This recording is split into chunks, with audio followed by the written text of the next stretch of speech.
première partie sur la thématique épanoui, nous dominons. Alors vous allez retrouver plusieurs choses et je pense que Dieu parle ce week-end. Vous croyez? Oui. Amen. Et donc il y a des choses que vous avez déjà entendues mais qui vont être réappuyées, je pense.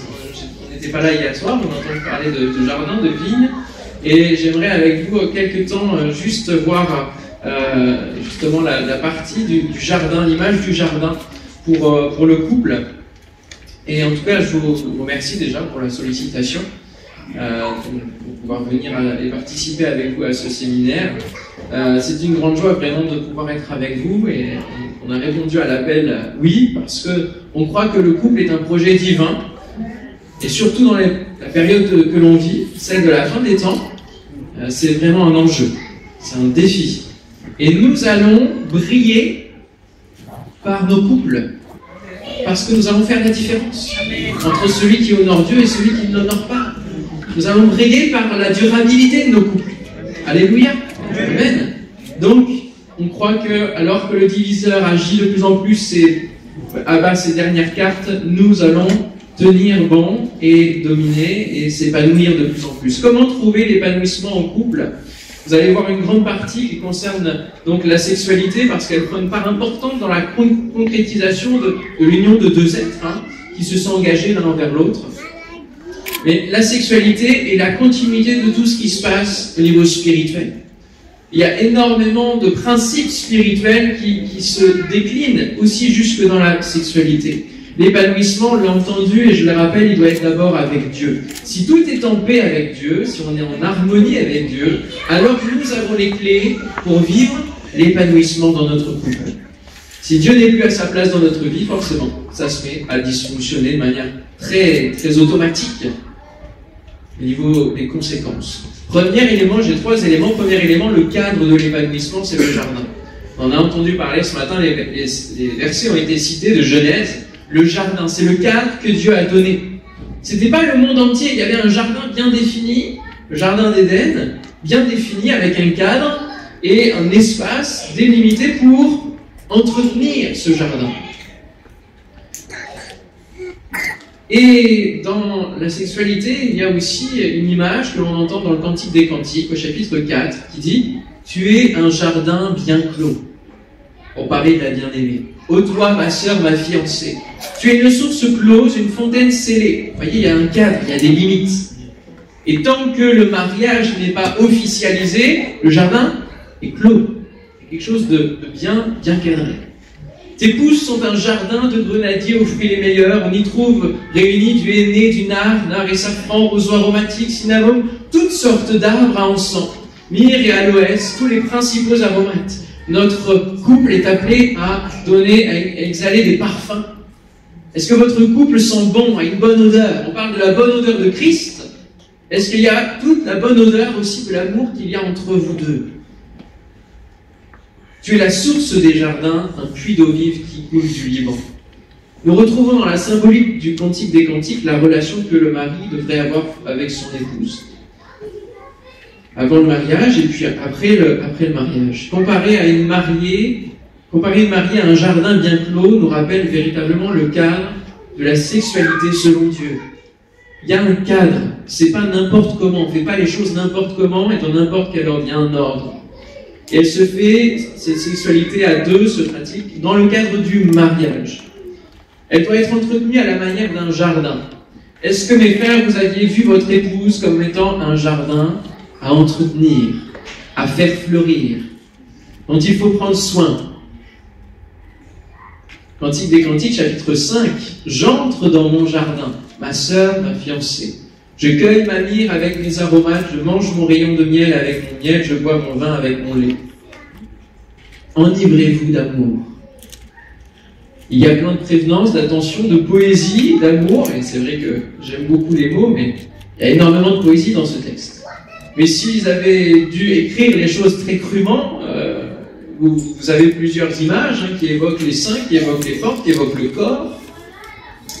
Là, c'est bien enrobé, c'est tout joli, et ça évoque des réalités corporelles qui sont bien présentes quand deux êtres s'unissent dans le mariage et concrétisent les choses au travers de leur sexualité.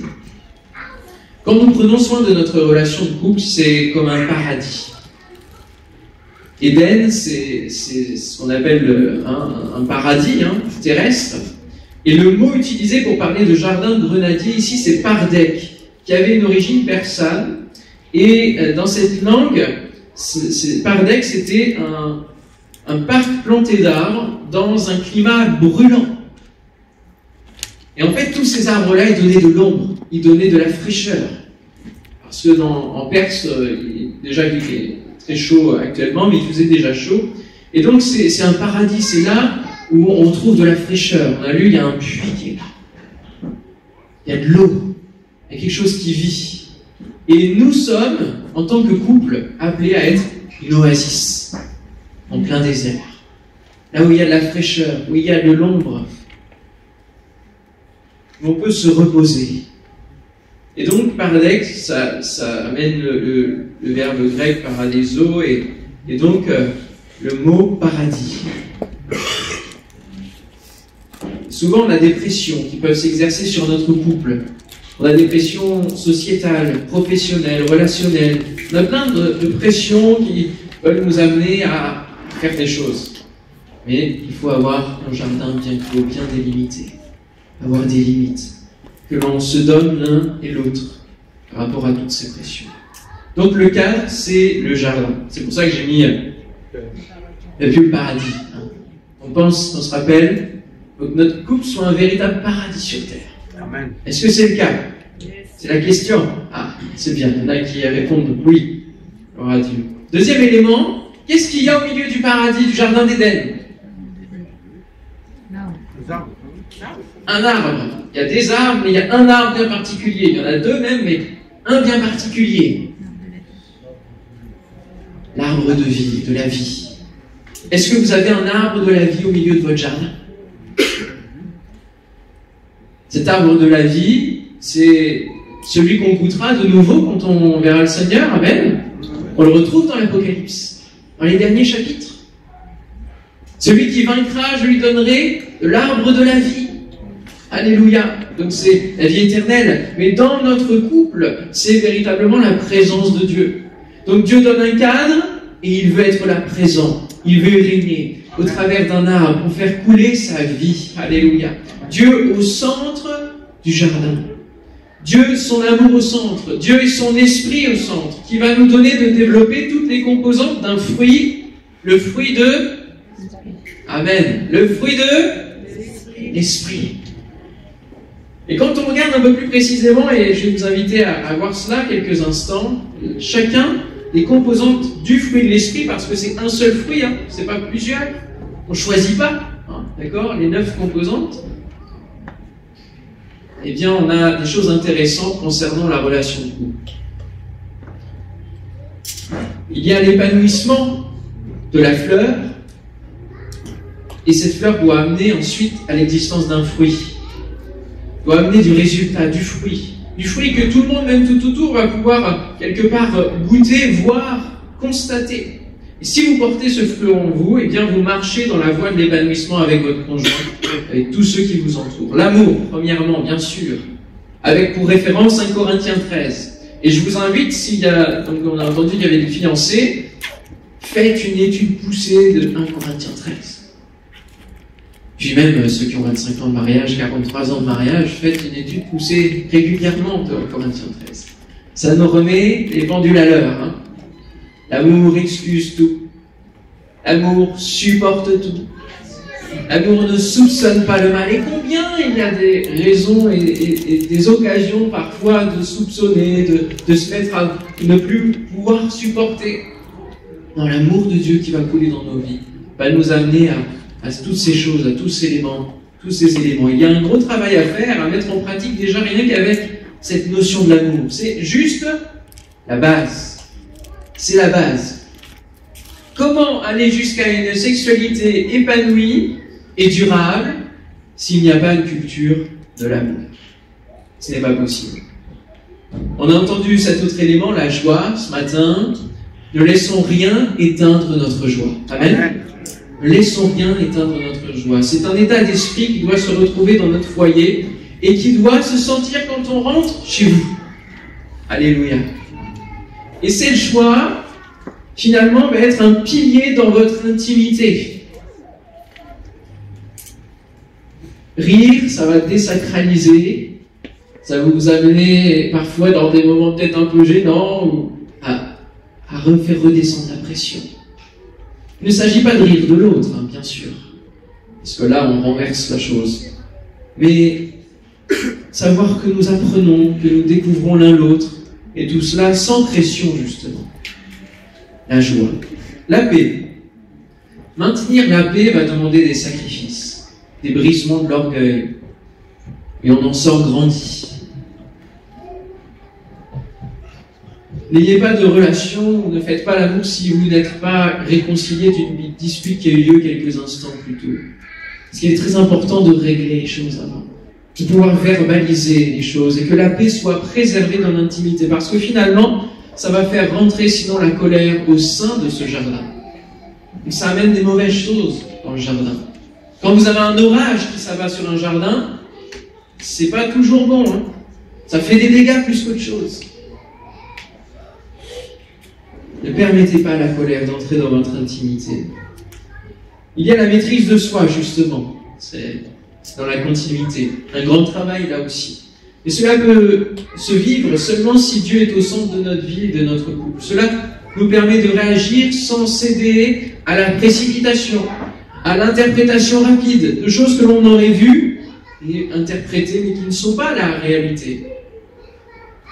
Et lorsque nous laissons la colère diriger notre vie, ou les fleuves de la destruction passer le barrage de notre jardin, la maîtrise de soi doit être retrouvée pour réparer ce qui a été détruit. La maîtrise de soi nous amène la notion de respect envers l'autre. Il est très facile, lors d'un rapport, d'une relation dans l'intimité, de basculer dans l'abus, de forcer un peu l'autre, parce que la frontière est fine. Finalement, bon, ça va quand même lui plaire. Non, non, non, non. La maîtrise de soi, c'est aussi faire part de ses envies à l'autre et que l'autre soit consentant. C'est très important. On n'est pas là pour imposer à l'autre, et dans la sexualité non plus. La frontière est très mince, mais sachons être maîtres de nous-mêmes. C'est un fruit. La bonté. C'est un changement profond de notre caractère naturel, qui n'est pas forcément bon à la base. La bonté, c'est manifester la générosité, c'est aller au-devant des besoins avant qu'ils ne se manifestent, ça va avec la bienveillance. C'est anticiper la bénédiction que l'on peut donner à l'autre. Alléluia. Tu te donnes à l'autre. La parole nous dit que notre corps ne nous appartient plus, mais il appartient à notre femme, et vice-versa. Versement. La parole nous dit qu'il y a plus de bonheur à donner qu'à recevoir. Et c'est aussi vrai dans le domaine de la sexualité. Parce que parfois on entend, oui on entend, c'est rapporté, mais c'est jamais la personne elle-même qui est concernée, mais tu ne réponds pas à mes besoins, on peut penser que la personne, que mon conjoint ne satisfait pas. Est-ce que l'on se préoccupe avant tout de aussi satisfaire, de se renseigner si ces besoins sont satisfaits? En priorité, avant nous, faire passer l'autre avant. Donner est toujours meilleur que recevoir. Plus de bonheur. La bienveillance, veiller sur, prendre soin, user de prévenance, veiller à demander si tout va bien, même au cœur d'une relation sexuelle, eh bien ça n'a rien de gênant. C'est important. Si la personne ne vit pas bien les différents moments dans l'intimité, il faut user de bienveillance. La fidélité. Tout faire pour que nos yeux et nos pensées ne se posent sur personne d'autre que celui que l'on aime. La patience. On va vous user dans ce domaine, au niveau de la patience. Alors les enfants vont donner une grande part aussi pour user la patience. Et le Saint-Esprit va vous permettre de transformer les temps d'attente en temps d'intercession. Alléluia. Prendre le temps que l'autre soit dans le tempo. Là aussi, et surtout dans les premières années de mariage. Il y en a parfois, quand on arrive au mariage, qui sont plus expérimentés parce qu'ils ont une vie d'expérience avant dans le monde, d'autres qui arrivent, qui n'ont pas connu d'expérience au niveau de la sexualité avant le mariage. Et il est important de pouvoir prendre le temps que l'autre découvre et qu'on arrive au fur et à mesure à une harmonie. Tout cela se fait dans la patience. Et puis la douceur. La parole, les gestes, c'est comme un baume qui attendrit, qui fait baisser le ton, qui ramène la paix. C'est bon d'être doux en parole et en gestes. Alors tous ces fruits-là, ces légumes du jardin, c'est comme vous voulez. Hier, je faisais une soupe et je réfléchissais à ce que je voulais mettre dedans. Et au début, j'avais beaucoup de carottes. Je me suis dit, une soupe que à la carotte, bon, on va sentir la carotte. Alors j'ai rajouté des navets. Puis après, quand la chaleur commençait à se faire, je sens trop de navets. Alors j'ai rajouté 2 tomates. Et puis j'ai rajouté d'autres choses, et puis un oignon. Et puis j'ai trouvé des pommes de terre, j'ai rajouté des pommes de terre. Puis là, il y avait une odeur, mais je ne distinguais plus un fruit en particulier. Okay. C'est à cela que nous sommes appelés, à produire de la bonne soupe. Amen. Amen. À ce que nous puissions produire de bonnes choses, et qu'il y ait un tout, qu'il y ait une harmonie. Que ça ne soit pas juste la patience. Okay. Pas juste, oui, je suis fidèle, c'est déjà bien, hein, on m'en demande pas plus. Non, non, non. Qu'il y ait l'ensemble. Amen. Qu'il y ait l'ensemble. Qui ensemble comme dans cette image de la corde à 3 fils, qui ne seront pas facilement. Pourquoi? J'ai été voir un petit peu comment se compose une corde à 3 fils. En fait, c'est plus que 3 fils, c'est 3 gros fils, mais à l'intérieur de chacun de ces fils, il y a 3 autres fils. Et c'est pour ça que c'est fort. Et 3 x 3, ça fait 9. Donc vous avez Dieu au centre, vous avez chacun des conjoints qui forment les 3 grandes cordes, et dans toutes ces cordes-là, il y a les 9 dons de l'esprit, les 9 fruits de l'esprit, les 9 composantes du fruit de l'esprit. Alléluia. Pour ça que ça ne seront pas facilement. C'est le caractère de Dieu qui doit se retrouver dans les 3 éléments. Dieu, naturellement, mais aussi chacun des 2, l'homme et la femme. 3e élément, on a vu le cadre, on a vu l'arbre au milieu, et maintenant, il y a quoi? Il y a le reste du jardin. Et le reste du jardin, c'est l'entretien. Sans entretien de votre couple, l'issue n'est pas belle. Tout va pousser dans n'importe quel sens, ça va être le chantier, le bazar. On ne va pas s'y retrouver, surtout, les mauvaises herbes. Alors aujourd'hui, on change tellement de langage que même les mauvaises herbes, il ne faut plus les appeler mauvaises herbes. C'est une certaine discrimination. On peut les appeler les adventistes. Alors, à ne pas confondre avec le mouvement religieux des adventistes, ça n'a rien à voir. Mais vous voyez, il faut changer tout du langage. Il faut blesser personne, même les mauvaises herbes. Seigneur, au secours. Mais c'est elles qui vont prendre le dessus si vous ne vous entretenez pas. Et puis les murs vont commencer à s'effriter du cadre. Les forteresses, les petits renards qui ravagent les vignes, c'est ce qu'il nous est dit dans le Cantique des Cantiques. Enlevez-nous les petits renards qui ravagent les vignes et les murs qui passent sur les brèches parce qu'il y a beaucoup de brèches.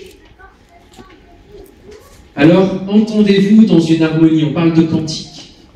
Est-ce que vous aimez célébrer le Seigneur? Amen. Là, ici, il y a de super chantres. Hein. Et là, on est dans du top niveau ici. Il n'y a pas de problème.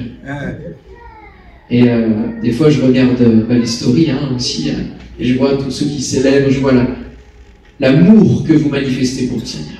C'est magnifique. Alléluia. Et bien, en parallèle, il faut aussi célébrer, sans que ça devienne une idole, mais célébrer notre conjoint. Chanter, proclamer. Alléluia. Ne pas avoir honte d'être fier. Et de le dire tout haut aussi qu'on est fier. Alléluia. Ça vaut pour les enfants aussi. Mais le cantique est l'expression de nos sentiments. Il y a quelque chose de particulier au travers de la louange, de l'adoration. Ça exprime nos sentiments, ça exprime notre amour, ça embellit, ça proclame, ça appelle. Et nous aimons célébrer Dieu, et bien aimons célébrer notre couple. Et gardons une atmosphère de louange. Alléluia. Je déteste avoir un fond de louange que je mets par exemple sur YouTube, etc. dans la maison, et que arrive un moment de tension. C'est horrible pour moi. Parce qu'il y a la louange en fond, et puis il y a un moment de tension, il y a mon enfant qui fait une crise, etc. Alors, je prends le temps juste d'arrêter la louange, de régler, et puis de reprendre ensuite la louange. Mais ça va pas ensemble. Il faut qu'il n'y ait qu'une seule atmosphère qui est correcte. Quel magnifique texte que celui du Cantique des Cantiques. Alléluia. Nous avons de belles métaphores, des images de fruits qui parlent souvent des corps qui s'enlacent, de l'amour des deux fiancés, mais ça donne l'image de l'union que l'Église va avoir avec Jésus dans une unité parfaite. C'est sa prière dans Jean 17, que nous soyons un. Finalement, nous allons vers une seule chair avec Christ lorsqu'il va revenir. Utilisons les mots constamment pour évoquer au conjoint ce qui va, ce qui ne va pas. Comment nous nous sentons aujourd'hui? Inquiétons-nous de l'autre, de son état émotionnel, spirituel, physique aussi. Faisons régulièrement le point sur nos vies, sur nos projets, sur notre calendrier, sur nos envies, y compris dans le domaine des relations sexuelles. Et nous enlèverons de nombreuses frustrations qui sont comme des pourritures et des blessures faites inconsciemment et qui peuvent gangréner toute la relation. Entretenir. Donc, pour entretenir, il faut s'entendre dans une harmonie, dans un chant. Que notre couple devienne un chant. Alléluia. Deuxièmement, il faut suivre le manuel d'entretien. Est-ce que vous avez le manuel d'entretien avec vous, là? Il est où? Montrez-le-moi. Amen. Alléluia. Il n'y a plus beaucoup en papier, hein? Seigneur. Manuel d'entretien, le cadre donné par Dieu, et que nous sommes ses enfants et c'est lui qui gère, c'est lui le grand jardinier. Alors ne faites pas de votre intimité de couple un sanctuaire dans lequel Dieu n'a pas sa place, parce que c'est vous qui gérez. Et puis voilà, ça c'est il y a la part du spirituel d'un côté, où je viens à l'église, c'est ma vie spirituelle, Dieu est là, il n'y a pas de problème. Et puis ce qui se passe dans l'intimité sexuelle, ça ne le concerne pas. Non, non, non, non, non, non, tout le concerne. Tout le concerne. Il désire venir discuter chaque jour, comme il l'a fait avec Adam et Ève. Chaque jour, il venait à la rencontre d'Adam et Ève. Alléluia. Il venait pour discuter, pour manifester cette relation. Ayez une relation personnelle avec Dieu, chacun pour votre part, mais aussi en couple. Ça a été rappelé ce matin par le couple Oménia. Nous, ce que l'on fait, pour donner notre exemple, c'est les mercredis, nous, c'est chaque soir, où on fait le point de l'agenda, parce que c'est souvent source de tension quand on ne considère pas nos agendas. Vous ne trouvez pas? On l'a vu dans la vidéo, hein. Ils n'avaient pas regardé ensemble leur agenda, ils ne s'étaient pas mis d'accord sur l'anniversaire de... Et puis ce qu'il fallait peut-être imaginer comme solution pour qu'il y ait la réassurance, qu'il y ait... Comment on peut régler ce problème familial. Donc on fait le point sur l'agenda.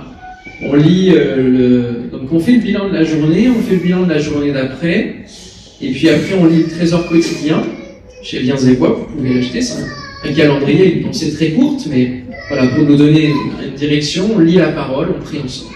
Ça dure 10 minutes, grosso modo, tous les soirs, on fait ça avant de se coucher. C'est notre arrosage quotidien. Est-ce que vous arrosez le jardin? Ce sont des semences que nous semons jour après jour. Parfois on attend de semer, mais il faut semer tous les jours la parole de Dieu dans nos vies, dans le jardin de nos vies. Parce qu'en chaque saison, il y a des choses qui poussent. Même en hiver, nous pouvons mettre en place... Alors, je parle beaucoup du jardin parce que j'aime le jardin aussi. Nous avons un jardin partagé sur Antony que Dieu nous a fait la grâce d'avoir parce que je suis normand et ce qui me manquait à Paris, c'est la verdure. Et du coup, Dieu m'a donné la grâce d'avoir ce jardin-là. Et je vois tellement de parallèles spirituels, tellement de choses. Il y a les saisons qui viennent. Et dans notre couple, il y a aussi des saisons.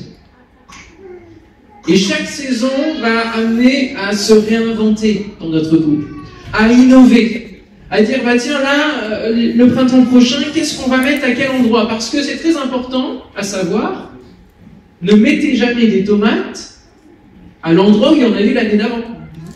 Parce que ça ramène les maladies que les tomates ont eues avant, ce n'est pas bon.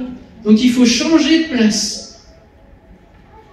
Et de la même manière, peut-être que vous êtes frustré, vous vous êtes dit, dans notre intimité sexuelle, nous avons fait le tour, hein, on a fait le tour.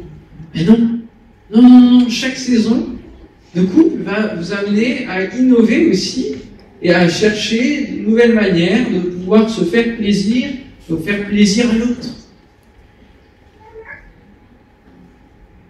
Suivez le manuel d'entretien. Dieu va vous donner des directions, il va vous restaurer, il va vous parler. Il faut faire des projections pour les saisons du jardin. Il n'est jamais pareil. La plante que vous avez mise dans une parcelle ne doit pas être mise au même endroit l'année d'après. Il faut recomposer, innover. Il n'y a pas un schéma. Il y a 1001 manières de se découvrir. Parce que Dieu est un Dieu tellement inventif, et vous allez voir tout à l'heure avec le côté anatomie, on s'émerveille de la beauté du corps humain et de sa structure et comment il est composé. On ne peut dire qu'il n'y a que Dieu qui peut faire ça. Alléluia. Et bien pour la sexualité aussi. Il a fait en sorte que notre anatomie permette 1001 manières de vivre des choses. Alléluia. Que son nom soit béni. Parce que c'est lui qui est le créateur de la sexualité. C'est important de le rappeler. Et puis, veiller et prier. C'est le troisième élément de ce troisième point. Veiller et prier. Il nous faut veiller l'un sur l'autre. Nous avons tous des combats à mener dans le domaine de la tentation et du péché. Parce que nous avons tous des défauts dans notre cuirasse. Il ne faut pas se mentir, hein. Faut pas se voiler la face. On a tous des choses qui parfois sont là, tenaces. Et qu'il nous faudra veiller jusqu'à ce que Jésus revienne. Parce que le monde est là. Parce que notre ancienne nature, parfois, eh bien, elle sait nager. Elle n'a pas été tellement immergée au moment du baptême. Et donc c'est là. Et notre conjoint doit être un partenaire aussi dans ce domaine-là pour vous veiller sur nous.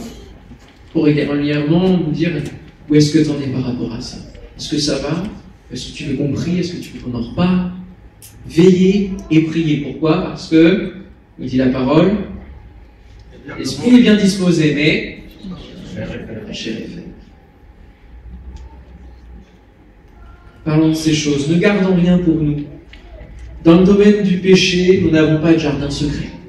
Nous avons un jardin commun avec notre conjoint. Très important.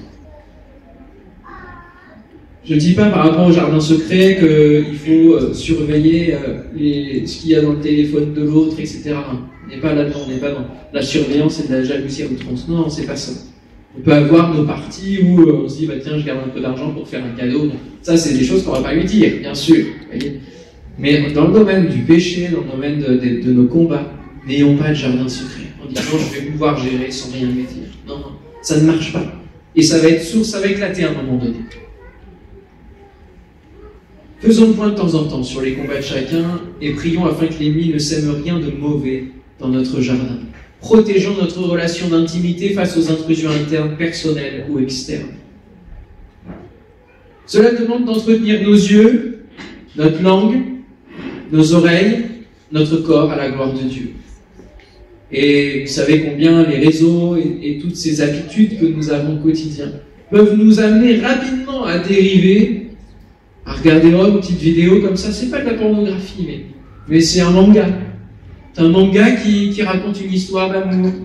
Puis en fait, vous cliquez et puis ça arrive sur quelque chose de très pornographique, qui vous amène à dériver vos yeux ou à fantasmer sur d'autres personnes.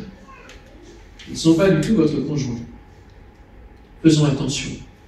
Mettons des garde-fous. Alléluia. Amen. Parce que notre corps, c'est une consécration pour Dieu et aussi pour celui envers qui nous nous sommes engagés. Un principe simple, par exemple. Ne laissons personne du sexe opposé entrer chez nous alors que nous sommes tout seuls. Moi, c'est un principe que j'ai. Quand je suis à la maison tout seul et que ce soit une sœur, que ce soit une voisine, que ce soit... Peu importe l'âge. Je ne laisse pas rentrer. Je reste au pas de la porte, mais je ne laisse pas rentrer parce que ma femme n'est pas là. Et qui sait ce que cette personne, même si je la connais très bien, pourra dire à un moment donné sur moi. Donc ayons des principes comme ça, des garde-fous. On se dit non, ça, on met en place, c'est clair et net dans nos esprits à tous les deux. Puis apprenons à régler les conflits et les disputes très rapidement. Ne mettons pas en exercice la patience à ce moment-là. Ça vaut rien du tout. Il faut régler le plus rapidement possible, parce que sinon vous vous abîmez. Vous abîmez de plus en plus. Ça, c'est quelque chose que j'ai appris à l'école biblique. Alors, en se frottant avec les autres qui habitaient en dortoir, là, avec moi, j'ai vraiment appris à régler le conflit rapidement. Ça sert à rien de faire traîner. Alors on peut se dire que c'est facile, qu'on verra le danger venir de loin. Seulement, on ne pense pas que parfois, même au sein de nos amis, ça a été dit ce matin, même de notre famille, une influence peut nous éloigner de la volonté de Dieu pour notre vie. Jésus va dire à Marie, et c'est souvent, on trouve une parole très forte, et il va dire, Jésus lui répondit, « Femme, qu'y a-t-il entre moi et toi ?» Il va dire à sa propre mère, « Mon heure n'est pas encore venue. » Et Jésus ici a fait comprendre à sa propre mère qu'il n'était plus l'enfant à sa maman, qu'il y avait un détachement à opérer. Et dans le mariage, il y a un moment aussi où il y a une séparation en fait. Le mariage, quand il est public en fait, ça dit aussi à notre famille qu'il y a une séparation, qu'il y a un nouveau statut qui est pris là. À nos amis, à tout le monde, il y a un nouveau statut que l'on prend. Ce n'est pas facile pour les parents, mais c'est nécessaire simplement pour que cette parole s'accomplisse. C'est pourquoi l'homme quittera son père et sa mère et s'attachera à sa femme. Et ils deviendront une seule chair. S'il n'y a pas cette première étape, il n'y aura pas une seule chair. Ce sera compliqué. Il faut comprendre que la roue du temps tourne. Deviendront une seule chair. En Dieu, soyez un dans une même direction, dans une même volonté, une même obéissance. Si nos parents ou notre famille, je crois que le premier mariage que j'ai fait, c'était au bord de la Marne. C'était un couple qui se remariait. Et je sentais que la famille était tellement présente dans ce remariage, justement, qui s'est fini en divorce d'ailleurs, parce que c'était pas bien construit. J'avais remplacé juste un frère à ce moment-là. Mais justement, j'avais appuyé sur ce « faites ce qu'il vous dira ». Et j'avais notamment dit que la belle famille ou la famille qui va dire, au lieu de dire « faites ce qu'il vous dira », ce que Jésus vous dira, et puis on prie pour vous, et qui va commencer à dire « mais là, tu manques à tes devoirs d'épouse, tu ne le satisfais pas, là il faut tirer la sonnette d'alarme, là il faut dire non, stop, il faut mettre la limite ». Ce genre d'affaire doit se régler entre vous deux d'abord. Dans le couple d'abord, il doit y avoir assez de communication pour que vous puissiez évoquer vos besoins l'un vis-à-vis de l'autre. Votre premier interlocuteur, c'est votre conjoint. Maintenant, s'il n'y a pas entente, alors, il n'y a seulement que les personnes que vous demandez à deux d'être des garde-fous, des partenaires de redevabilité, de confidentialité, qui peuvent se permettre de vous alerter, parce que vous leur avez demandé en amont, ensemble, à deux. Et ce n'est pas toujours le pasteur qui va prendre cette fonction-là, ou un chrétien, ça peut être un ami, etc. Mais le mieux, ça peut être aussi de consulter des professionnels dans ce cas-là. Des thérapeutes de couple, des psychologues, des sexologues. Tiens, j'en connais une. Et c'est elle que je vais passer le relais maintenant. Amen. Et avant même d'avoir atteint un seuil critique de dégradation de votre relation. Parce que parfois, que ce soit même dans la psychologie, on attend qu'un problème se règle et puis il ne se règle pas. Et on arrive au moment dans un cabinet de psychologue, ou un cabinet de sexologue, et les choses sont tellement avancées, tellement dégradées, que ce soit le pasteur, le chrétien, le psychologue, le sexologue, il n'y a vraiment plus que Dieu pour faire un miracle. Mais des fois, c'est tellement dégradé. Donc n'attendons pas que les choses se dégradent. Parfois, allons voir en disant, là, on a juste une petite chose, là, on n'arrive pas à s'entendre. Hop, on consulte. Juste une fois, peut-être. Mais ça permet de repartir très rapidement pour que notre jardin soit un beau jardin. Amen. Merci.